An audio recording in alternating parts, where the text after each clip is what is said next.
Hello and welcome back to a video where I'm going to be showing you how to do Chung-Gwen, the first purple belt form of Tae-Kwon-Do. So today we are going to start with an outside knife hand block, followed by a front leg front kick, then rising palm heel strike, pivot 180 degrees knife hand block, front leg front kick, palm heel strike, pivot 90 degrees to the left and pseudo, elbow strike, step pseudo, elbow strike,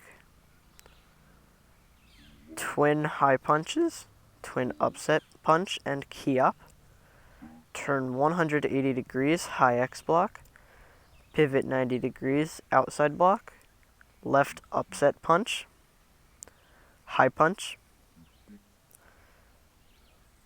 outside block, upset punch, high punch,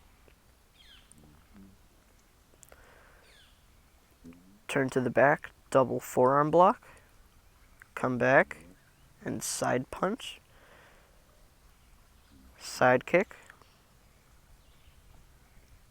step down on it, twin fist block, side punch, followed by a side kick with the other foot, step down on it, twin fist block, pressing palm blocks, step forearm block, palm blocks, step forward, right punch over the shoulder, double open hand block to the other side, and key up. And that's pretty much going to sum it up for the video. If you enjoyed or were helped at all, make sure you hit that like and subscribe button down below if you haven't already. And I will see you in the next video. Thank you for watching. I really do appreciate it. And goodbye.